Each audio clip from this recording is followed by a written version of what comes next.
Good afternoon. Welcome to Kenya News Update today. I'm your host, and we're beginning with a story that has sent shockwaves through Kenya's public finance circles. A 10.85 billion shilling red flag has been raised over one of the nation's most ambitious projects, the Talanta Sports City in Nairobi. Auditor General Nancy Gathungu has released a damning report showing the project's cost has soared past Treasury limits by that staggering amount. That's over 10.85 billion shillings. The audit points to unexplained price hikes and a procurement process that appears to have bypassed legal requirements. This is a deep dive into what went wrong, who is accountable, and what it means for Kenya's future mega projects.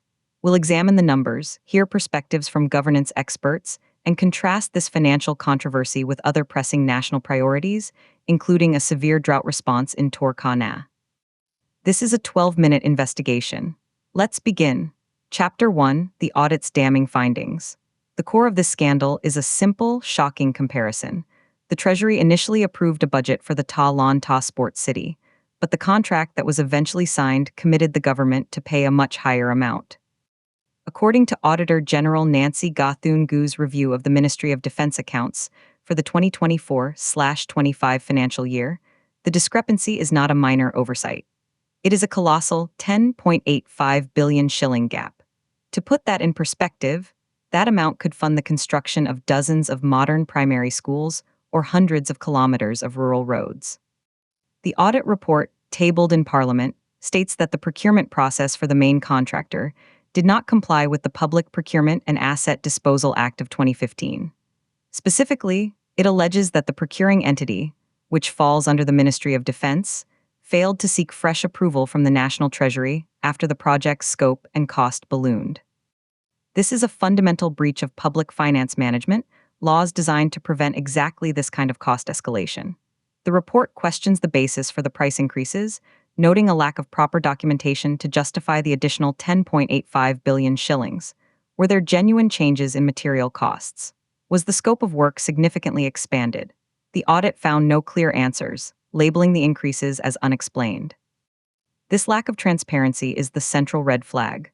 When a project's cost jumps by billions without a paper trail, it raises immediate concerns about value for money and the potential for financial malpractice. The Talanta Sports City is envisioned as a world-class, 60,000-seat stadium complex, a centerpiece for Nairobi's sports and entertainment scene.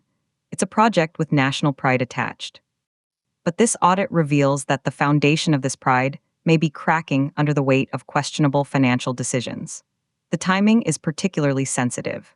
This report comes as President William Ruto's administration is pushing a narrative of fiscal discipline and cutting wasteful expenditure. A 10.85 billion shilling variance on a single project directly contradicts that narrative and provides ammunition to critics who argue that grand projects often become conduits for grand corruption. Chapter 2: Breaking down the numbers. Let's look at the hard data. While the Auditor General's report gives us the net variance, sources within the Parliamentary Public Accounts Committee have provided deeper context. The initial budget approved by the Treasury for the Talanta Sports City's first phase was approximately 34 billion shillings. However, the contract awarded to the consortium, led by a Chinese state-owned enterprise, was valued at around 44.85 billion shillings. That's a direct overrun of over 32% before a single foundation stone was laid. This 32% increase is not just a statistic, it's a symptom of a broken process. In well-managed projects, cost variations are meticulously documented, justified by independent quantity surveyors, and approved through formal change order processes. The audit suggests none of these safeguards were properly followed. Furthermore, the project's financing structure adds another layer of complexity. It is being undertaken through a public-private partnership, or PPP model. The government is providing the land and a significant portion of the funding, while the private consortium is to design, build, and operate the facility for a concession period. The audit raises questions about whether the value for money assessment for this PPP was recalculated after the cost hike. If not, the economic rationale for the entire partnership could be flawed, locking Kenyan taxpayers into decades of payments for a facility that may not be financially viable at its new, inflated price tag.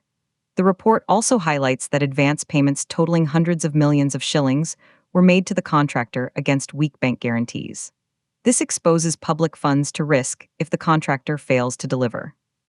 It's a pattern seen in other stalled projects. Money flows out early, but physical progress lags far behind. The concern now is whether Talanta Sport City will follow that well-trodden and expensive path. Chapter 3: The Governance Perspective. To understand the systemic issues, we spoke to governance and anti-corruption experts. Dr. Mercy Mwangi, a public policy analyst at the Institute of Economic Affairs, put it bluntly. This is not an accounting error, she told us. A variance of 10.85 billion shillings represents a catastrophic failure of oversight at multiple levels. The procuring entity, the Ministry of Defense in this case, the National Treasury as the guardian of the public purse, and the parent ministry all have questions to answer. The Public Procurement Regulatory Authority, PPRA, should have flagged this deviation immediately. Their silence is deafening. Dr. Mwangi points to a culture of impunity around large infrastructure projects. There is a dangerous perception that because a project is strategic or flagship, normal rules do not apply. Procurement laws are bent, oversight is relaxed, and costs are allowed to escalate because the political will to see the project completed overrides the technical and fiduciary responsibility to manage it properly. The Talanta audit is a textbook example. She argues that the real cost is not just the lost billions, but the erosion of public trust. When citizens see such glaring discrepancies on high-profile projects, while they struggle with the high cost of living, it breeds cynicism and anger. It undermines the social contract. The government asks for taxes and austerity, but cannot demonstrate basic financial control on its own projects. Another expert, lawyer and procurement specialist Paul Omondi, focused on the legal ramifications. The Auditor General has done her job. She has issued an adverse opinion on these accounts. The ball is now in the court of the Director of Public Prosecutions, the DPP, and the Ethics and Anti-Corruption Commission, the ESCC. They must investigate whether any criminal offenses, such as willful failure to comply with procurement laws or financial misconduct, have been committed. The report provides a roadmap for prosecution. Omondi also noted the role of Parliament. The Public Accounts Committee must summon the Principal Secretary for Defense, the Accounting Officer, and the Project Implementation Team. They must explain under oath every shilling of that 10.85 billion variance. This cannot be swept under the rug. Parliament must exercise its power of the purse and its oversight role robustly. Chapter 4: Contrasting Priorities, Drought in Turkana. As this financial drama unfolds in Nairobi, a starkly different reality is playing out in the arid north of the country. While billions are questioned on a stadium, thousands in Turkana County are facing a severe humanitarian crisis due to drought. Just this week, Public Service and Special Programs Cabinet Secretary Jeffrey Ruku flagged off a multi-agency drought relief intervention. The convoy carried food, livestock feed, and cash transfers targeting more than 300,000 residents. The imagery is heartbreaking. Pastoralists fetching muddy water from the dwindling Uaso Nyiro River. Rivers have dried up, boreholes are non-functional, and livestock, the primary source of livelihood, are dying in large numbers. The intervention, while welcome, is a reactive measure to an escalating crisis that climate experts had long predicted. The cost of this full relief operation is a fraction of the Talanta Sport City overrun. It highlights a perennial debate about national priorities. Can a country justify spending tens of billions on a sports complex in the capital when fundamental needs like food security, water, and healthcare remain critically underfunded in vast regions? Proponents of the stadium argue it will generate economic activity, tourism, and national prestige. Critics counter that prestige is a luxury when citizens are starving. The 10.85 billion shilling variance alone could have funded a massive, permanent water infrastructure project in Turkana, potentially lifting communities out of the cycle of drought dependency. This contrast is not lost on activists. It's a matter of values, says community organizer Annette Karubo from Lode War. We see money disappear in Nairobi on projects whose benefits we will never see. Meanwhile, our children are malnourished. Our government must realign its spending to reflect the true needs of all Kenyans, not just the elite in the cities. The government's response is that it must balance development across all sectors. But audits like the one on Talanta Sport City make that balancing act harder to defend.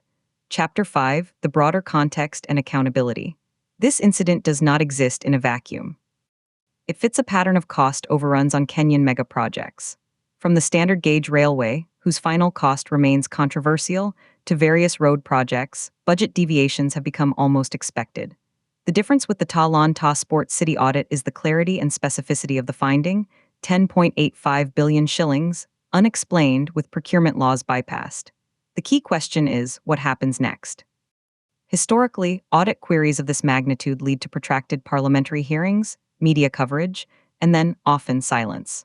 Officials are transferred, committees write reports that gather dust, and the projects continue. Will this time be different? The Office of the Auditor General has gained significant credibility under Nancy Gathun-Gu. Her reports are increasingly detailed and fearless. This places pressure on other accountability institutions to act. The public, through social media and a vibrant press, is also more vigilant. The political environment is also a factor. With President William Ruto serving his first term and eyeing re-election, a scandal of this size could be politically damaging if not decisively addressed. He has staked his reputation on a bottom-up economic model that prioritizes the common citizen. A 10 billion shilling stadium overrun is the antithesis of that message. We may see swift action from State House to demonstrate control, possibly involving the suspension of officials or the ordering of a fresh procurement review. However, any such action will be scrutinized for genuine accountability versus political theater. Furthermore, the international context matters. Kenya relies on external financing and investor confidence. Reports of poor financial management and weak procurement governance scare away the very investment the country needs. Donor partners and lenders like the World Bank and the International Monetary Fund, the IMF, pay close attention to audit outcomes. A failure to act on this report could have implications for Kenya's credit rating and its ability to secure favorable loan terms for other development projects. Chapter 6: Conclusion and the Way Forward. The Talanta Sports City audit is more than a story about a stadium. It is a stress test for Kenya's institutions of accountability. It tests the National Treasury's resolve to enforce its own ceilings. It tests Parliament's willingness to hold the executive to account. It tests the judiciary's capacity to adjudicate corruption cases swiftly. And it tests the media and civil society's ability to keep public attention focused on the outcome. The way forward requires several concrete steps. First, the National Treasury must immediately suspend any further payments on the Talanta Sports City contract pending a comprehensive, independent review. Second, the ESCC and the DPP must launch a formal criminal investigation based on the audit findings. Third, Parliament's Public Accounts Committee must begin public hearings without delay, televised for full transparency. Fourth, the government must publicly commit to a revised, transparent procurement process for the project if it is to continue, with all costs justified and approved according to the law. Finally, this should serve as a catalyst for broader procurement reform. The government should consider implementing a real-time, publicly accessible electronic procurement system for all projects above a certain value, where every contract variation, every payment, and every project milestone is visible to all citizens. Technology can be a powerful tool against opacity. In conclusion, the 10.85 billion shilling red flag over Talanta Sports City is a warning siren for Kenyan public finance. It tells us that the systems designed to protect taxpayer money are failing. Heeding this warning requires not just addressing this single project, but fixing the broken culture that allowed it to happen. The stadium was meant to be a symbol of national achievement. Right now, it risks becoming a monument to mismanagement. The choice of which it becomes is in the hands of Kenya's leaders and its citizens. For Kenya News Update today, this has been a deep dive investigation. Thank you for watching. Subscribe to Kenya News Update today.